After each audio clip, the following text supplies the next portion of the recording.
ভাবুন তো, আপনি এক সাবওয়ে টানেলে ঢুকলেন। যতবারই হাঁটছেন প্রতিবার একই জায়গায় ফিরে আসছেন, আর প্রতিবারই একটা অচেনা মানুষ আপনার পাশ দিয়ে চলে যাচ্ছে, কথা না বলে, ফাঁকা চোখে তাকিয়ে। এক মুহূর্তের ভুল আর আপনি আটকে গেলেন এক অন্তহীন লুপে। আজকে আমরা ব্যাখ্যা করব ভয়ঙ্কর রহস্যে ভরা মুভি দ্য এক্সিট 8 2025। এমন মুভি ব্যাখ্যা মিস করতে না চাইলে এখনই একটা লাইক দিয়ে আমাদের চ্যানেলটা সাবস্ক্রাইব করে দিন। শুরুতে আমরা মিতাইয়া নামের এক ছেলেকে দেখি যে সাবওয়ে স্টেশনে ভয়ে দাঁড়িয়ে আছে, কারণ তার মনে হচ্ছিল সে যেন কোনো গোলক ধাঁধায় আটকে গেছে, যেখানে এক্সিট 8 পার হলেই সে আবার ঘুরে ফিরে একই জায়গায় চলে আসে। আর প্রতিবারই সে একজন মানুষকে সেই একই পথে যেতে দেখে, যে কোনো কথা না বলে চুপচাপ হেঁটে যায়। মিতাইয়া একবার ভাবল লোকটিকে গিয়ে পথ জিজ্ঞাসা করবে, কিন্তু ঠিক তখনই হঠাৎ সে পিছনে ঘুরে দেখে লোকটা তার একেবারে পিছনে দাঁড়িয়ে আছে, চোখ ফাঁকা আর ভয়ঙ্কর হাসি নিয়ে, যেন লোকটা তার মনের কথা পড়ে ফেলেছে। মিতাইয়া ভয়ে কিছু না জিজ্ঞেস করেই পালিয়ে যায়। তার চোখে পড়ে এক বোর্ডে লেখা আছে এক্সিট 0, কিন্তু উপরের বোর্ডে শুধু এক্সিট লেখা। এটা তাকে অদ্ভুত লাগলো। সে বের হওয়ার চেষ্টা করতে থাকে, কিন্তু সব পথ যেন সাজালো দরজার মতো, কোথাও বের হওয়া যাচ্ছে না। সে ইমার্জেন্সি কল করার চেষ্টা করে, কিন্তু সব ইন্টারকম নষ্ট আর নিজের ফোনেও কোনো সিগন্যাল নেই। হতাশ হয়ে দাঁড়িয়ে থাকতেই সে দেয়ালে একটা ছবি দেখে, যেখানে পিঁপড়েরা এক লুপের মধ্যে আটকে আছে, ঠিক তার মতো গন্তব্যহীনভাবে ঘুরছে। এতে তার মনে হয় সেও একটা লুপে আটকে গেছে, যেখান থেকে বের হওয়া সম্ভব নয়। ঠিক তখনই উপরের বোর্ড থেকে রক্ত ঝরতে শুরু করে, আর সেটা তার মুখে পড়ে। আতঙ্কে সে সামনের বদলে পিছনে দৌড়ায়, আর আশ্চর্যজনকভাবে বোর্ড তখন এক্সিট 0 থেকে এক্সিট 1 হয়ে যায়। বোর্ডে লেখা কিছু নির্দেশনায় বলা ছিল, যদি কিছু বদলানো বা অসামাজিক দেখো তাহলে সঙ্গে সঙ্গে পিছনে দৌড়াও, যদি কিছু পরিবর্তন না থাকে তাহলে সামনে এগোও। মিতাইয়া বুঝতে পারে লাল তরল পড়া আসলে ছিল অস্বাভাবিক ব্যাপার, আর ঠিক সেই কারণে পিছনে দৌড়েই সে লেভেল 1 পার হয়ে গেছে। এতে তার ভেতরে আশা জাগে, হয়তো সে এখান থেকে বের হতে পারবে। সে আবার এগোতে থাকে, কিন্তু এবার যখন বোর্ডে পৌঁছায় দেখে আগের এক্সিট 1 আবার এক্সিট 0 হয়ে গেছে, মানে সে কোনো ভুল করেছে। সে বুঝে যায় যে এই জায়গাটা আসলে একেবারে গেমের মতো, যেমন গেমে ভুল করলে আবার শূন্য থেকে শুরু করতে হয়। এখন তাকে একেবারে সতর্কভাবে এগোতে হবে। তাই সে মোবাইল দিয়ে প্রতিটি জিনিসের ছবি তুলতে থাকে, যেন চেঞ্জ ধরতে পারে। এমনকি সেই মানুষটারও ছবি তোলে যে বারবার এক্সিট বোর্ডের নিচ দিয়ে হেঁটে যায়, কিন্তু শিগগিরই সে দেখে তার সব ছবি ব্লার হয়ে গেছে। বুঝতে পারে শুধু নিজের চোখ আর মাথা দিয়েই তাকে পার্থক্য বুঝতে হবে। একসময় সে লক্ষ্য করে সেই লোকটা এবার বোর্ডের নিচে থেমে আছে।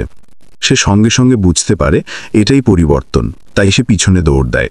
কিন্তু এবার লোকটা তার পিছু নিতে শুরু করে। অদ্ভুত ব্যাপার হলো, লোকটাকে হাঁটতে দেখা যায় না, কিন্তু মিতাইয়া যতবার পিছনে তাকায় লোকটা তখনই তার একেবারে পেছনে দাঁড়িয়ে থাকে। ভয় পেয়ে সে পড়ে যায়।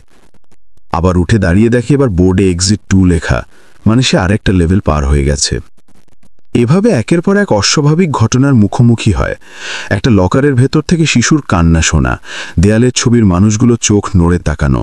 প্রতিবার সঠিকভাবে বোঝার পর পিছনে দৌড়েছে, নতুন লেভেল পার হয়। কয়েকটা লেভেল পার করার পর তার আত্মবিশ্বাসও বাড়তে থাকে। ঠিক তখনই হঠাৎ তার ফোন বেজে ওঠে। কলটা তার গার্লফ্রেন্ডের, অথচ সে জানত এখানে কোনো সিগন্যাল নেই। এটাই আসল অস্বাভাবিকতা ছিল, কিন্তু সেটা না বুঝে কল রিসিভ করে নেয়। ফলে বোর্ড আবার শূন্য দেখাতে থাকে। তার সব লেভেলের অগ্রগতি মুছে যায়। হতাশ হয়ে সে চিৎকার করতে থাকে।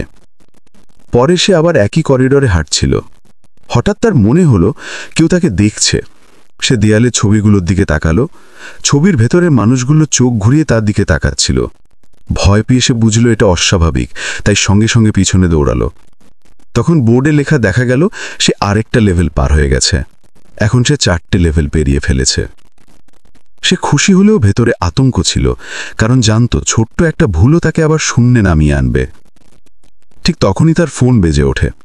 স্ক্রিনে গার্লফ্রেন্ডের নাম। সে কল রিসিভ করলে মেয়েটি জানালো সে গর্ভবতী। এই কথা শুনে মিতাইয়ার মাথায় অনেক প্রশ্ন ঘুরতে থাকে।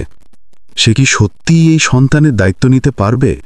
তার মনে পড়ে গেল এক ট্রেন যাত্রার কথা, যেখানে সে এক মায়ের কোলে কান্নারত শিশুকে দেখে কিছু বলতে চেয়েছিল, কিন্তু সাহস পায়নি। এবার কি সে বাবা হওয়ার মতো সাহস দেখাতে পারবে? এই চিন্তায় ডুবে থাকতে থাকতেই সে ভুল করে ফেলে, কারণ এখানে তো মোবাইল সিগন্যাল থাকার কথা না। অথচ সে সেই অস্বাভাবিকতাটা ধরতে পারেনি, তাই বোর্ড আবার শূন্য দেখাতে থাকে। এতগুলো লেভেল পেরোনোর পর আবার শুরুতে ফিরে আসে, সে হতাশ হয়ে পড়ে আর চিৎকার করতে থাকে। পরে সে আরেকটা শিশুকে দেখে যে ওই লুপে আটকে আছে। শিশুটি বোঝে এই খেলায় ও একা নয়। মিতাইয়া আরেকজন স্যুট পরা ভদ্রলোকের সাথেও দেখা করে, যিনি অনেকদিন ধরেই এখানেই ঘুরছেন। আসলে তারা সবাই এই লুপে বন্দী। তাদের সঙ্গে দেখা হয় এক রহস্যময়ী মেয়ের, যে বলে বাইরের জীবনে ফিরতে চায় না। প্রতিদিন ট্রেনের ভিড়, চাকরির চাপ, সে আর সেই কঠিন জীবনে যেতে রাজি নয়। এই লুপেই সে স্বস্তি খুঁজে পেয়েছে। কিন্তু তার কথা বলতে বলতেই হঠাৎ গলার স্বর পাল্টে যায়, পুরুষের মতো ভারী হয়ে যায়। তখন তারা বুঝতে পারে এটাই অস্বাভাবিকতা। দ্রুত পিছনে দৌড়ে তারা আরেকটা লেভেল পার হয়। এবার তাদের বোর্ডে লেখা হয় এক্সিট 6, মানে তারা মুক্তির কাছাকাছি পৌঁছে গেছে। কিন্তু সমস্যা হলো খেলাটা বারবার একই রকম ঘুরছে। শিশুটি একসময় দেখে দরজার হ্যান্ডেলগুলো অদ্ভুতভাবে লাগানো। সে স্যুট পরা ভদ্রলোককে বলে, কিন্তু তিনি গুরুত্ব দেন না। এই ছোট্ট ভুলই তাদের আবার শূন্যে নামিয়ে আনে। ভদ্রলোক হতাশ হয়ে পড়ে, কিন্তু শিশুর হাত ধরে আবার খেলা শুরু করে। এবার তারা উপরে ওঠার এক রহস্যময় রাস্তা দেখতে পায়। এতে তাদের ভেতরে নতুন আশা জাগে, হয়তো এবার তারা অবশেষে এই ভয়ঙ্কর লুপ থেকে বের হয়ে যেতে পারবে।